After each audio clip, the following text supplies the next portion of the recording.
In this video, I'm going to be following every digital art colouring tutorial on YouTube to see how much I improve my art. Starting out with this most recent one by Sandra's Arts, and I'm really liking how this is working. It's loose and simple, but the way the colours are exaggerated makes it look really good. The use of blues in the shadows a lot more strongly, as well as the mix of hard and soft edges are huge things that I can learn. Now a tutorial by Mark Brunette. This one I take a photo of the line art to trace over, so I'm not doing all that myself. This one takes a very different approach to colouring and is more structured. I've followed this before in this video, but it is still good to do it again. I'm using the difference blend mode for the shadows with a mid-grey that has a bit of yellow in it, and this took forever to shade. Then using some colour harmonies for the base colours. Overlay blend mode for the lights and some highlights to finish it off. Sweet, looks really good. How to colour for the artistically challenged. Alright, let's do it, Tazit. He's teaching me how to glaze colours. Basically, what I'm getting the idea of glazing is that you choose some really exaggerated colours and just keep on layering them on top of each other with a low opacity. I was really struggling with this until right near the end of the video when he explained how you also still need to commit to having some hard base colours, and this really helped me. His final artwork looks so good it's crazy. This is definitely a technique I want to come back to and get better at in the future. Chill vid next by Kuroshiro. Base colours like always, and they do a few different variations to show how mood impacts the lighting, which is a pretty cool concept. I've never thought of that before. They're using the airbrush a lot as well, which scares me, but I'll try it. Now they contrast that with hard shadows on multiply. It's getting me to try some different stuff, and there's a lot of helpful tips. Very good video. This tutorial by Nero I've already done before, and to be honest, out of all of these I've probably seen like 5 of them already. This is another interesting style though. It's just madness with so many bright colours everywhere, and I think somehow I'm doing it okay and it's not a complete mess. Yeah, it looks pretty good. I'm going to stop there though before I overdo it and it turns into a big scribble. So while I do this rim light colouring tutorial by Blue Biscuits, you might be wondering, how do I know this is actually every colouring tutorial on YouTube? Well, I don't. Basically, what I did was just search up digital art colouring tutorial and scroll down super far until I wasn't getting any more tutorials. Then I went and took all the videos that were digital and actually had colouring tutorial or something like that about colouring in the title. The only ones I didn't take were grayscale to colour ones and on painting hair. I don't know why. Next one is on painting stylized skin, and it's starting out with some very saturated tones, so we'll see how it works out. It's really interesting that they use hard light blend mode for shadows with a purple colour. I don't think I've ever seen someone use a light blend mode for shadows, but it's really good, so I'm not complaining. Overall the style is nice and it does look very stylized, but that's the point and I like it. Those shadows on the hard light are something I'm gonna have to try again. So another anime stylized art style next, and although some of the advice is starting to get a bit repetitive, it's a lot less than I expected. Although most tutorials have the same general outline of add a base colour, then do light and shadow, soften some edges, and finally add the highlights and touch-ups, like the orange transition and other things, the way that each person does it is really interesting, and I'm still learning tons of unique tips and methods. On this one they use the airbrush again, and now I'm really starting to think about using the airbrush more often, because normally I'm just scared of it in case I wash out all my colours, but the way they're using it here is really effective at making it have variations and add more depth in the base colour. Then the add blend mode is so good. How have I not been using this before for the lights?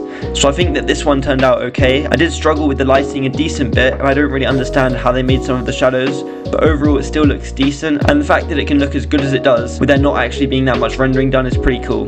This next one is pretty basic. It's just showing you how you can use multiply and hard light blend modes to add light and shadow to an object, and then blur it for a soft effect. I think this is good if you're currently using just black and white for shadows especially. This one is how to colour on Critter. Even though I'm not using Critter, and I've been doing a ton of these tutorials that had specific software in the name like Clip Studio ones and other stuff that I'm not using, I'm just doing this in Procreate. I don't think it matters though, because art is art. Like, it doesn't matter what software I make it in. For this next one I can download the line art they use, so that's exactly what I'm going to be doing. To be honest, I just feel like I'm doing a kid's colouring book at this point. Alright, what am I even doing? This is taking forever and I'm just mindlessly colouring some Disney princess. I'm gonna try and speed this up. Okay, the lights are kind of interesting, how there's lots of dots of highlights spread all around, and that's it. On to the next one. And it's another Mark Brunette tutorial that I've of course done before, but that's fine, I don't even mind. It's basically the same thing as the last one with the sketch, flat colours, shading, lights and polish. But it's just taking me so long to do everything and I don't know why. It's looking fairly decent so far though. I'm just going to continue on the next steps.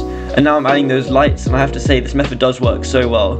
It's really simple, makes the drawings look good. Next up is a tutorial on skin shading, and this person has a nice semi-realistic style in which once again they start out with an airbrush, do soft shadows on the base tone, then add some hard shadows afterwards, which makes the drawing look really nice. What surprised me even more though is that they also use an airbrush for the hard shadows by creating selections with the lasso tool so that they can have a hard edge and a soft edge easily, which works quite well. I did struggle to get the depth and some hard contrast a little bit here, but the skin does look smooth and soft, which I'm happy about. This one is on how to colour your line art. I guess this still counts as a colouring tutorial, I don't even know.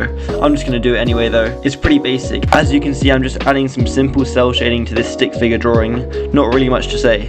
Next one, this is how to colour in 4 steps. This person has a super nice art style, so let's see how they do it. Okay, so it's very different from what I've seen before. They start out with a really desaturated colour, like basically a grey, then go diagonally down for the shadows. I did make mine quite messy, but the huge learning thing I found from this is how they use a stroke. They make an outline around the shadows or lights, and it makes it have this really awesome contrast as well as creating clear shapes. I think the clear shapes were a big thing that I missed when trying to copy it, but it's still not too bad. Now I don't want this video to be 3 hours long as I go through each and every one, so I'm just going to try and cut it down to the best points from most interesting ones. This lighting technique is kind of nice. Might be good for when I just want to do something really quick. This way as well is something I might have to do some more in my own art, because I've seen a lot of it now where you just make a decent drawing, then add a multiply, an overlay or something on top, and it just makes it look so much better at the end so easily if you don't want to manually do it all.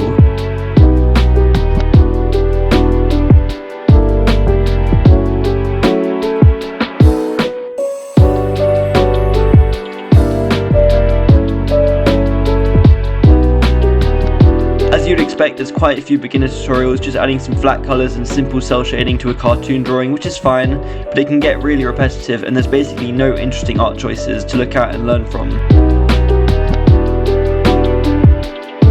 This desaturated style is quite nice, and what I liked was how you could first define the form quite clearly, but also how easy it is to add some really nice and vibrant colour variations all around the face, and lights that pop out because of the contrast. In both cases is nice to draw and looks good.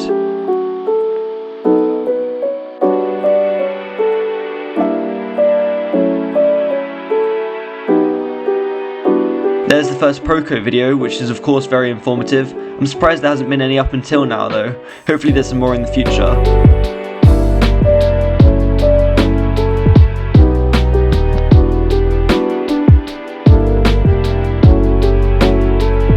Going at a decent pace apart from this one anime cell shading tutorial that literally took so long for some reason. It looks okay and it's very clean, but it's not even that great, especially when you realise that I spent like over 4 hours on it. It's all good practice though, so I'm just going to keep working through them. Don't know how many I've done at this point, but I think I'm halfway through. And then this next one immediately after, this person outlines their shadows and everything in all these saturated colours, and I did it and it looks really cool in the way it's stylized and it's quick as well, so I'm quite happy with that one.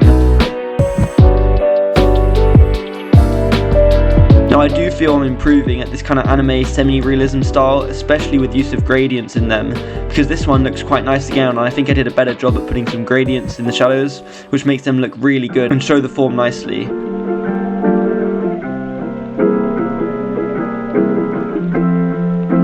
I'm trying to do the Cooling style here, which is pretty fun to try. I made it very grey, and to be honest I might have made it too grey to the point in which they almost look like a statue, but overall I think I did pretty decent at it, and the way they define the eyes by putting the bags around it but then making it lighter and darker looks really nice, so that's something I can steal. I feel like I'm making some noticeable improvements at this point, and I'm feeling more confident with the techniques I've been learning through this challenge.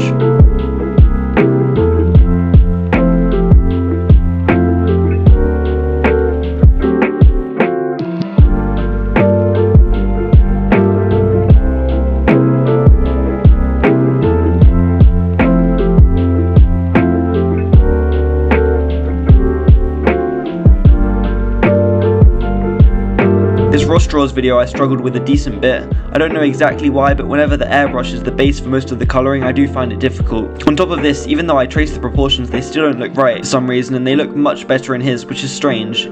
Either way, it's fine though, as I'm doing good overall, and I'm still learning and improving, or at least I hope so.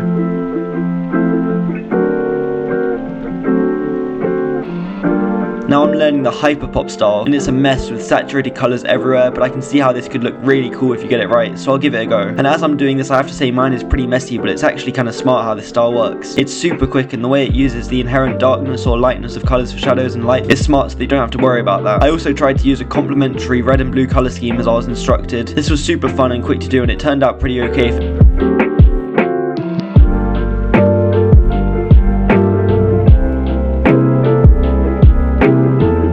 Now next I did this Mika Picasso study, and this took me so long. I make it look really good, but I just spent forever obsessing over getting every little detail right, and all the small colour variations. The pop style looks really cool though, and the halftones that I put on the end are something that I could use more. I'm not sure exactly how long this took me, but I think it's easily over 7 hours for this one drawing. Either way, I'm almost finished now, so it's on to the last few.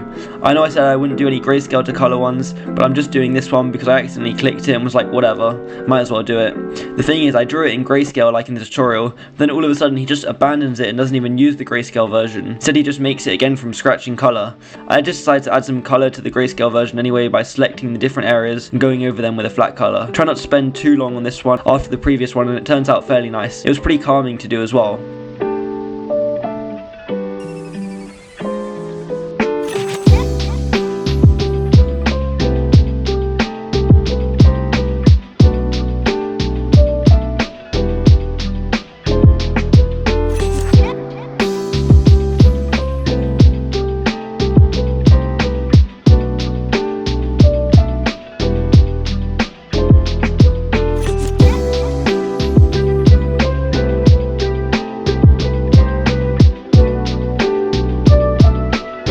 Now I'm on to the last couple, and they're both Procreate videos. This one's by Marco Bucci, and he's explaining how to make colours have variations in them. They look like they're vibrating on the page. This stuff is really smart, so I'm trying to understand it. The painting looks okay. Might have went too far with the changes in the colours to the point where it hardly even looks red, but still I really enjoy painting this way and using the colours this freely. Now onto the final one, titled Painting Skin Tones. This is similar to the last one in that there's so much vibration with the colours, and it builds up to create this awesome look.